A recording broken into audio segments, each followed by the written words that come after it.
राधे राधे। जय श्री कृष्णा। आप सभी का अमृत कथा कहानियां चैनल में स्वागत है। आज इस वीडियो में माघ मास का महात्म्य कथा अध्याय 17। अप्सरा कहने लगी कि हे राक्षस, वह ब्राह्मण कहने लगा कि इंद्र इस प्रकार अपनी अमरावती पुरी को गया, सो हे कल्याणी, तुम भी देवताओं से सेवा किए जाने वाले प्रयाग में माघ मास में स्नान करने से निष्पाप होकर स्वर्ग में जाओगी।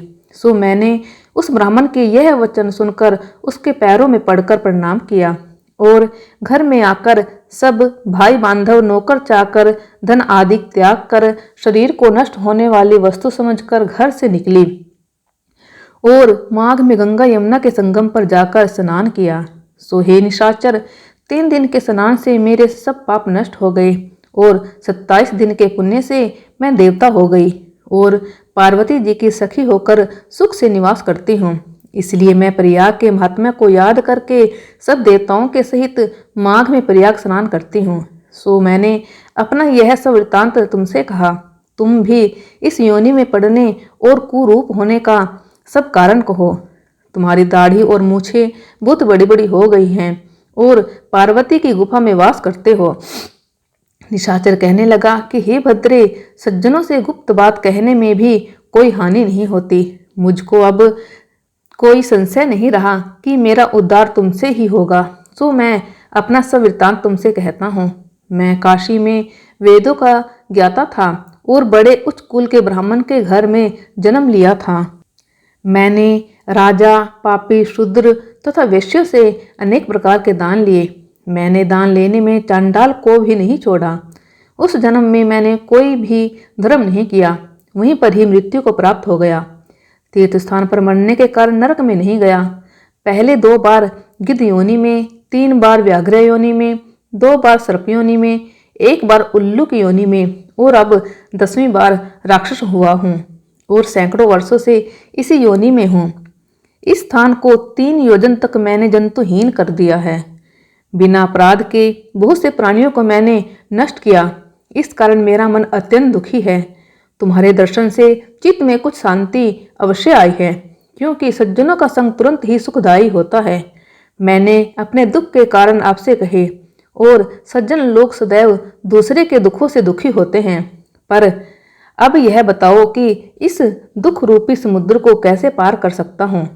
क्या क्षीर सागर हंस को ही दूध देता है, बगुले को नहीं देता? दत्तात्रेय जी कहने लगे कि इस प्रकार उसके वचन सुनकर कांचन मालिनी कहने लगी कि हे राक्षस, मैं अवश्य तुम्हारा कल्याण करूंगी। मैंने दृढ़ प्रतिज्ञा की है कि तुम्हारी मुक्ति के लिए प्रयत्न करूंगी। मैंने बहुत बार प्रयाग में स्नान किया है। वेद जानने वाले ऋषियों ने दुखी को दान देने की प्रशंसा की है। समुद्र में जल बरसने से क्या लाभ? प्रयाग में स्नान करने का 1 बार का फल मैं तुम्हें देती हूँ, उसी से तुमको स्वर्ग की प्राप्ति होगी। उसके फल का अनुभव मैं कर चुकी हूँ। तब उस अप्सरा ने अपने गीले वस्त्र का जल निचोड़कर जल को हाथ में लेकर माघ स्नान के फल को उस राक्षस को अर्पण किया। उसी समय पुण्य प्राप्त वह राक्षसी शरीर को छोड़कर तेज में सूर्य के सदृश देवता रूप हो गया। आकाश में विमान पर चढ़कर अपनी कांति से चारों दिशाओं को प्रकाशित करता हुआ शोभायमान हुआ और कहने लगा कि ईश्वर ही जानता है तुमने कितना उपकार मुझ पर किया है। अब भी कृपया कुछ शिक्षा दो जिससे मैं कभी पाप न करूं। अब मैं तुम्हारी आज्ञा पाकर स्वर्ग में जाऊंगा। तब कांचन मालिनी ने कहा कि सदैव धर्म की सेवा करो, काम रूपी शत्रु को जीतो, दूसरे के गुण तथा दोषों का वर्णन मत करो, शिव और वासुदेव का पूजन करो, इस देह का मोह मत करो, पत्नी, पुत्र, धन आदि की ममता त्यागो, सत्य बोलो, वैराग्य भाव धारण कर योगी बनो। मैंने तुमसे यह धर्म के लक्षण कहे। अब तुम देवता रूप होकर शीघ्र ही स्वर्ग को जाओ।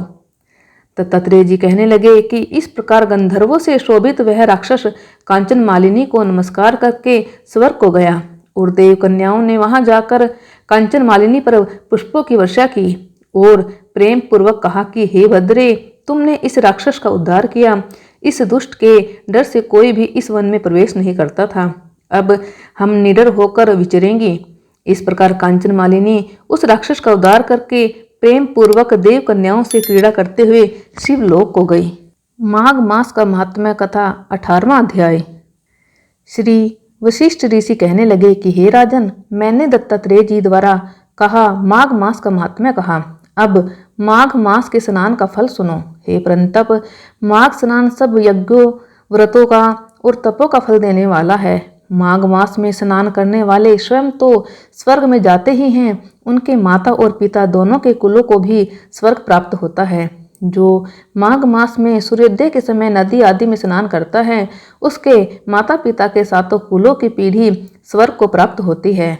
माघ मास में स्नान करने वाले दुराचारी और कुकर्मी मनुष्य भी पापों से मुक्त हो जाते हैं और इस मास में हरि का पूजन करने वाले पाप समुदाय से छूटकर भगवान के सदृश शरीर वाले हो जाते हैं।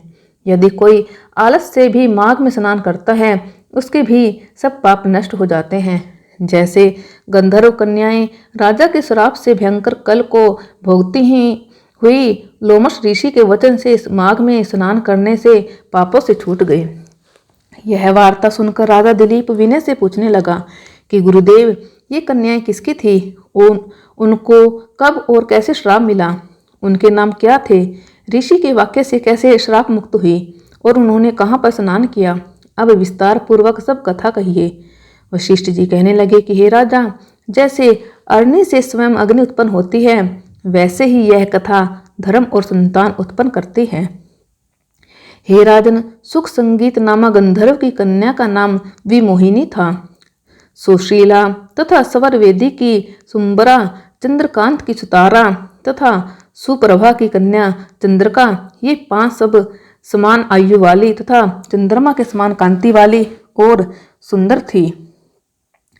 जैसे रात्रि को चंद्रमा शोभायमान होता है, वैसे ही पुष्प की कलियों के समान खिली हुई यह अप्सराएं थी।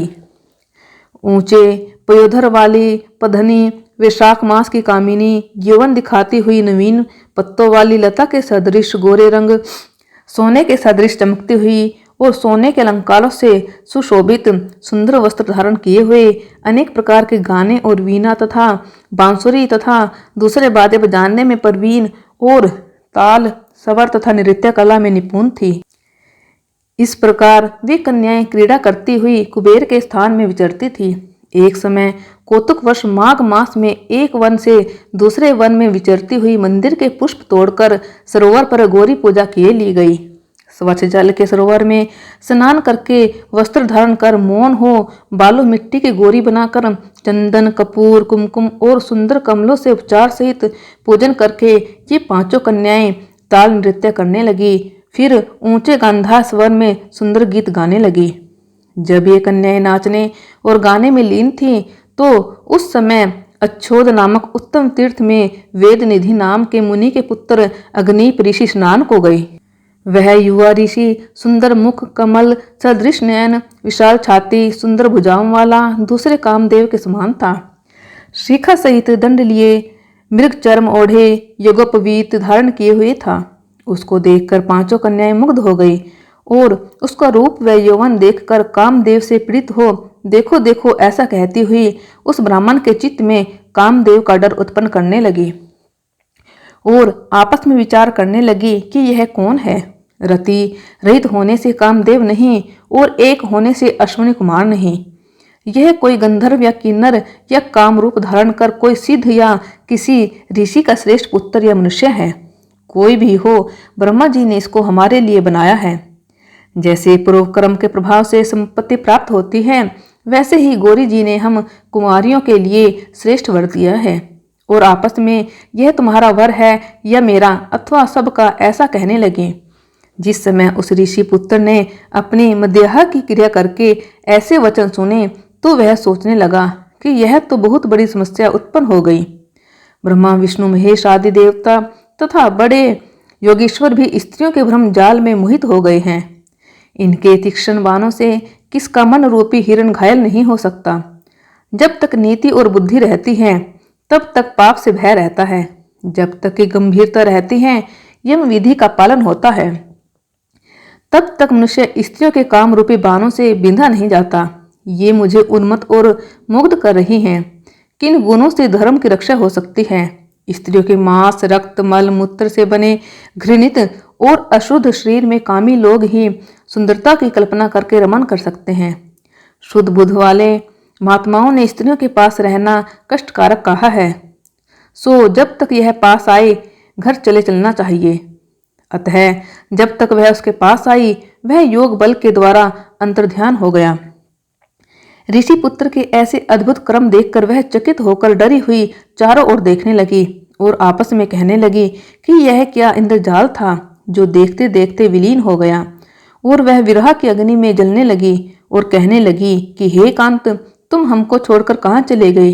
क्या तुमको ब्रह्मा ने हमको विरह रूपी अग्नि में जलाने के लिए बनाया था? क्या तुम्हारा चित्त दया रहित है जो हमारा चित्त दुखाकर चले गए? क्या तुमको हमारा विश्वास नहीं? क्या तुम कोई मायावी हो? बिना किसी अपराध के हम लोगों पर क्यों क्रोध करते हो? तुम्हारे बिना हम नहीं जिएंगी। जहाँ पर आप गए हो हमें शीघ्र ले चलो, हमारा संताप हरो और हमें दर्शन दो। सज्जन लोग किसी का नाश नहीं देखते। माघ मास का महात्म्य 19वां अध्याय। वह पांचों कन्याएं इस प्रकार विलाप करती हुई बहुत देर प्रतीक्षा करके अपने घर लौटी। जब घर में आई तो माताओं ने कहा कि इतना विलंब तुमने क्यों कर दिया? तब कन्याओं ने कहा कि हम किन्नरियों के साथ क्रीड़ा करती हुई सरोवर पर थी और कहने लगी कि आज हम थक गई हैं और जाकर लेट गई। वशिष्ठ जी कहते हैं कि इस प्रकार आशय को छुपाकर वह विरह की मारी पड़ गई। उन्होंने घर में आकर किसी प्रकार की क्रीड़ा नहीं की। वह रात्रि उनको एक युग के समान बीती। सूर्य नारायण के उदय होते ही वह अपने आप को जीवित मानती हुई माताओं की आज्ञा लेकर गौरी पूजन करने वह कन्याएं वहां पर जाने लगी। उसी समय ब्राह्मण भी स्नान करने के लिए सरोवर पर आया। उसके आने पर कन्याओं ने वाह वाह किया, जैसे कमलिनी प्रातःकाल सूर्योदय को देखकर कहती है। उसको देखकर उनके नेत्र खुल गए और उस ब्रह्मचारी के पास चली गई। आपस में एक दूसरे का हाथ पकड़कर चारों तरफ से उसको घेर लिया और कहने लगी कि मूर्ख, उस दिन तू भाग गया था लेकिन आज नहीं भाग सकता। हम लोगों ने तुमको घेर लिया है। ऐसे वचन सुनकर बाहुपाश में बंधे हुए ब्राह्मण ने मुस्कुराकर कहा, तुमने जो कुछ कहा सो ठीक ही है, परंतु मैं तो अभी विद्या अभ्यास और ब्रह्मचारी हूँ। गुरुकुल में मेरा विद्या अभ्यास पूरा नहीं हुआ है। पंडित को चाहिए कि जिस आश्रम में रहे उसके धर्म का पालन करे। इस आश्रम में मैं विवाह करना धर्म नहीं समझता। अपने व्रत का पालन करके और गुरु की आज्ञा पाकर ही विवाह कर सकता हूँ, उससे पहले नहीं कर सकता। यह बात सुनकर वह कन्याएं इस प्रकार बोली जैसे वैशाख मास में कोयल बोलती है। वह कहने लगी कि धर्म से अर्थ और अर्थ से काम और काम से धर्म के फल का प्रकाश होता है। ऐसा ही पंडित लोग और शास्त्र कहते हैं। हम काम सहित धर्म की अधिकता से आपके पास आए हैं, सो आप पृथ्वी के सब भोगों को भोगिए। उस ब्राह्मण ने कहा कि तुम्हारा वचन सत्य है, किंतु मैं अपने व्रत को समाप्त करके ही विवाह कर सकता हूँ, पहले नहीं कर सकता। तब वे कन्याएं कहने लगी कि तुम मूर्ख हो। अनोखी औषधि, ब्रह्म बुद्धि, रसायन सिद्धि, अच्छी कुल की सुंदर नारियां तथा मंत्र जिस समय प्राप्त हो तब ही ग्रहण कर लेना चाहिए। कार्य को टालना अच्छा नहीं होता। केवल भाग्य वाले पुरुष ही प्रेम से पूर्ण अच्छे कुल से उत्पन्न स्वयं वर चाहने वाली कन्याओं को प्राप्त होते हैं। कहाँ हम अनोखी नारियां, कहाँ आप तपस्वी बालक। यह बेमेल का मेल मिलाने में विधाता की चतुराई ही है। इस कारण आप हम लोगों के साथ गंधर्व विवाह कर लें। इनके ऐसे वचन सुनकर उस धर्मात्मा ब्राह्मण ने कहा कि व्रती रहकर इस समय विवाह नहीं करूंगा, मैं स्वयंवर की इच्छा नहीं करता। इस प्रकार उनके वचन सुनकर उन्होंने एक दूसरे का हाथ छोड़कर उसको पकड़ लिया। सुशील और सुरसवरा ने उसकी भुजाओं को पकड़ लिया, सुतारा ने आलिंगन किया और चंद्रिका ने उसका मुख चूम लिया। परंतु फिर उसने क्रोधित होकर उनको श्राप दिया कि तुम डायन की तरह मुझसे चिपटी हो, इस कारण पिशाचिनी हो जाओ। ऐसे श्राप देने पर वह उसको छोड़कर अलग खड़ी हो गई। उन्होंने कहा कि हम निरपराधियों को वृथा क्यों श्राप दिया? तुम्हारी इस धर्मज्ञता पर धिक्कार है। प्रेम करने वाले से बुराई करने वाले का सुख दोनों लोकों में नष्ट हो जाता है, इसलिए तुम भी हम लोगों के साथ पिशाच हो जाओ। तब वे आपस के क्रोध से उस सरोवर पर पिशाच पिशाचिनी हो गए और बस पिशाच पिशाचिनी कठिन शब्दों से चिल्लाते हुए अपने कर्मों को भोगने लगे। वशिष्ठ जी कहने लगे कि हे राजन, इस प्रकार वह पिशाच उस सरोवर के इधर उधर फिरते रहे। बहुत समय पश्चात मुनियों में श्रेष्ठ लोमस ऋषि पौष शुक्ला चतुर्दशी को उस अच्छोत सरोवर पर स्नान करने के लिए आए। जब क्षुधा से दुखी इन पिशाचों ने उनको देखा तो उनकी हत्या करने के लिए गोल बांधकर उनके चारों तरफ से घेर लिया। वेदनिधि ब्राह्मण भी वहां पर आ गए और उन्होंने लोमेश ऋषि को साष्टांग प्रणाम किया। माघ मास का महात्म्य 20वां अध्याय। वेदनिधि कहने लगे कि हे महर्षि, धर्म को जल्दी ही कहिए, क्योंकि श्राप की अग्नि बड़ी दुख कारक होती है। लोमस ऋषि कहने लगे कि यह सब मेरे साथ नियम पूर्वक माघ स्नान करें, अंत में यह श्राप से छूट जाएंगे। मेरा यह निश्चय है, शुभ तीर्थ में माघ स्नान करने से श्राप का फल नष्ट हो जाता है। 7 जन्मों के पाप तथा इस जन्म के पाप माघ में तीर्थ स्थान पर स्नान करने से नष्ट हो जाते हैं। इस अच्छोत में स्नान करने से अवश्य ही मोक्ष की प्राप्ति होती है। राजसूय और अश्वमेघ यज्ञ से भी अधिक फल माघ मास स्नान से होता है। अतएव संपूर्ण पापों का सहज में ही नाश करने वाला माघ स्नान क्यों न किया जाए।